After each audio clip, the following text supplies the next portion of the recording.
Hey guys, how's it going? Hope you're doing well. My name is Crown, and today I'm going to read you some very interesting stories that I hope that you're gonna love. And now, without further ado, let's go!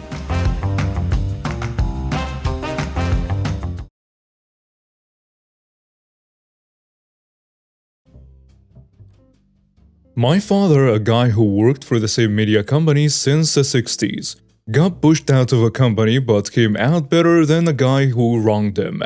My father, a guy who worked for the same media company since the 60s, got pushed out of a company but came back better than the guy who wronged him. The story dates back 13 years ago, but the start of the story really was in the 60s. My dad was down on his luck when he found this humble magazine company.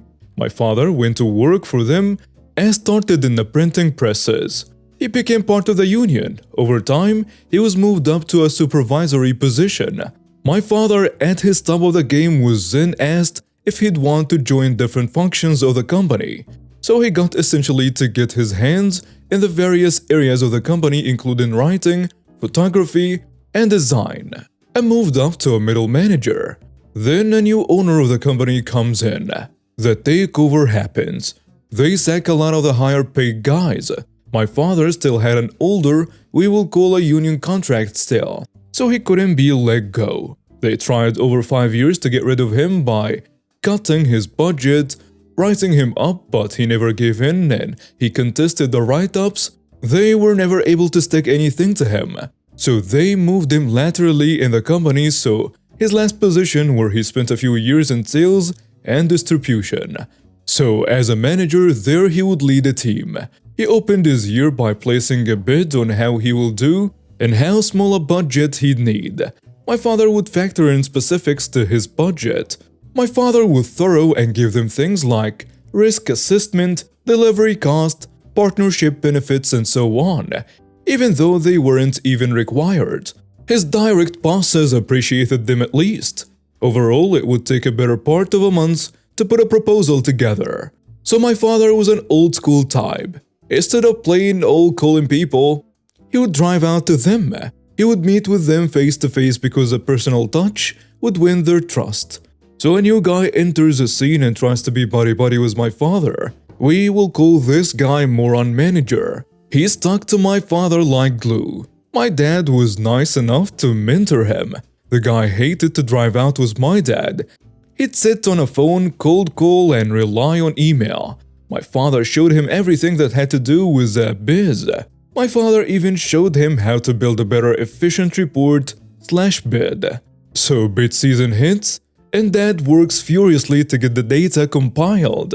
It was super difficult. Why?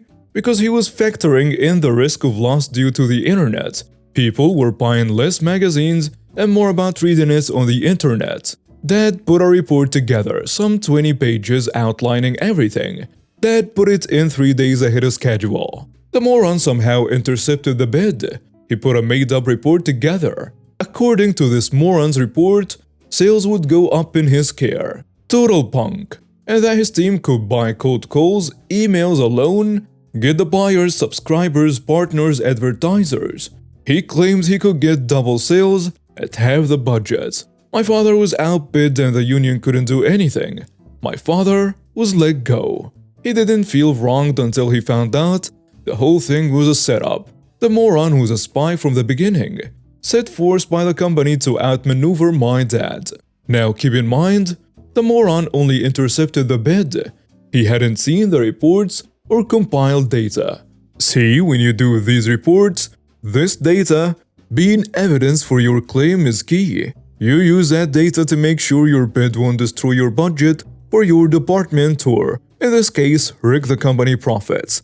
Those sales, buyers, subscribers, partners, and advertisers all change the bottom line and your commission in the end. Dad, for what he thought was subtle revenge, withheld that report. We know for a fact that the moron had faked his claims, bid, and reports just so he could force my dad out. He took his severance pay and left the company. He started a small store that became a trio of chain stores. Karma came back the following years. The moron and his false reports did not live up to what they were supposed to be. He screwed up, not only himself but the company too. Then after his second and third try, the moron was fired. The company contacted my father to beg him to come back, and Dad said promptly and happily no. That magazine company has been in major decline thanks to the internet, smartphone apps, and competitors who pivoted first. This happened ages ago, but after reading this sub, it brought back some fresh memories. The year was 2004, and I, male 27 at the time, was living in a sublet apartment in the Lower East Side of Manhattan. I forgot how I met my roommate, but we hit it off and enjoyed our weird little sublet. Technically, it was an illegal sublet because it was a government-assisted apartment, and the lady renting it to us was charging market rates. I'm sure she was making a killing every month. One day, out of the blue, her daughter, 18-ish, shows up at the apartment and starts banging on the door telling us she's moving in. She had 3 large black garbage bags filled with all her stuff and dumped it in the living room. To say she came in hot is an understatement. She was talking about kicking us out and calling the police to evict us within the first 5 minutes of meeting her. My roommate and I didn't take her threats very seriously, but we did realize she was going to make life as miserable as possible for us until we resolved the situation. It all culminated about 3 days later with a crazy daughter and enabler mom who tried to convince us to just let her live with us in a 2-bedroom apartment. They actually called the cops. They showed up at our apartment and my roommate called me freaking out. So I left work and I talked to the cops. It was clear from our demeanor, me and my roomie, that we were not the problem. The mom and the daughter were losing it, to the point one officer had to remove them from the scene. We played innocent and let them know that we were subletting the apartment. That got the officer's attention. It also got the attention of one of the tenants who was on the board for the building, or at least some kind of tenant representative. Roomie and I agreed this was not a fight worth getting involved in, so we decided to move out. After securing a new place to stay and emptying out the apartment, it dawned on me. My industrial strength bedroom door had a lock on it, and through the conversations with the tenant and daughter, it was clear they didn't have a key. We had some expired ground beef in the fridge, which gave me an idea. You can guess the rest. Opened the stinky meaty goodness, plopped it in the middle of the room, and locked the door. Relevant to the story, it was July and there was no AC. Window unit in the room which was off, and they could not get in without knocking down the door. I have no clue what happened to those people and their apartments, but every time I walked by it, I smiled and enjoyed my little piece of petty revenge. Before I retired, I was in IT, setting up a new network for a client in Philadelphia. I have cable maps set up for the new building they are adding to their property. My job is to transition them from an old DEC alpha system that was over capacity and obsolete. First step was a new server with much higher capacity, then transition accounting to PCs and do the same with the sales counter downstairs for the retail unit. No manager is hired.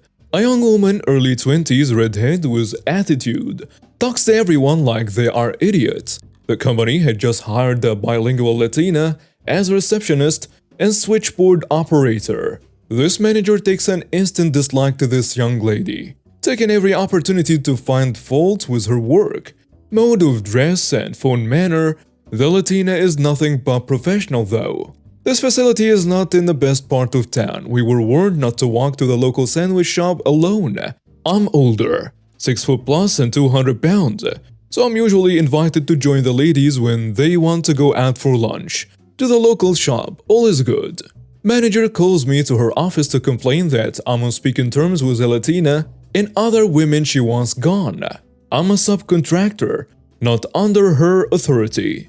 So I politely point out that to do my job, I need to be on speaking terms with as many employees as possible. A few days later, she decides to go out to lunch at the local shop, but will not ask anyone who associated with those she didn't approve of. She not only goes to the shop in this rather rough part of town, but goes into the shop and proceeds to throw a temper tantrum about the group of tight jean-clad teenage Latina girls hanging outside the store.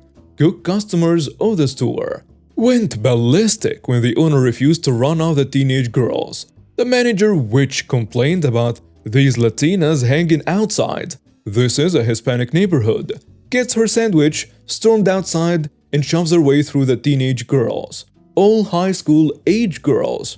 The teenage girls not only failed to be impressed by this 20-something authority at a business down the street, but shoved her back, and after a brief scuffle, a thoroughly disheveled redhead comes back to the office, her blouse torn, lost a couple buttons, skirt ripped up one side, and one high heel had the heel broken off. She calls the police to file a reported assault. Police come and take her statement. Goes to the shop in surprise, no group of girls. The owner of the store proceeds to inform the officers that the woman was a witch. Through a temper tantrum, demanded her order as well as a regular customer to leave the area and the fact that she shoved the customers outside his shop.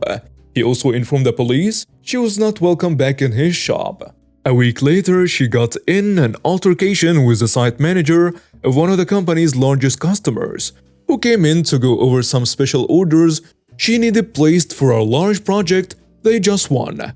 The manager did not want to work with woman, a mid-30s project manager, because she was Hispanic. The owner came in unexpectedly, walked into the conference room, and fired that manager on the spot for unprofessional conduct. So this just happened last night, and I still can't believe someone would do this. I'm a 30 male and a paramedic. I've been in EMS for the past 8 years, and I absolutely love my job. Last night we were dispatched to a 75-year-old female who fell at home. The patient stated that she tripped over her carpet and hit her head when she fell. We arrived on the scene and noticed that the home was a duplex with our patient's door on the right and her neighbor's door on the left. We made our way into the home and found her lying on the floor. The woman was awake and breathing. We started asking her the standard questions. Are you okay? Does anything hurt? Do you remember the fall? And so on.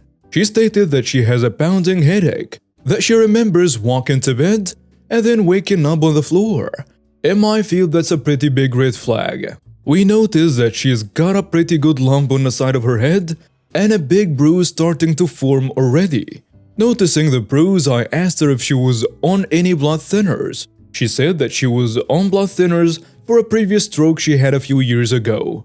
We urged her to let us take her to the hospital because there was a possibility that the fall could have caused a bleed in her brain, and she should go to the hospital to get some scans done. And she agrees. We begin to package her up. We applied a C-collar around her neck in case of any C-spine neck injuries. She denied any neck or back pain, so we lifted her up and placed her on our stair chair. A stair chair is exactly what it sounds like. It's a chair with tracks that we use to carry patients up and down stairs.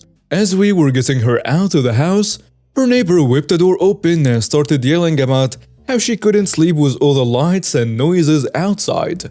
The sound of the stair chair apparently woke her up, and she was not happy about that.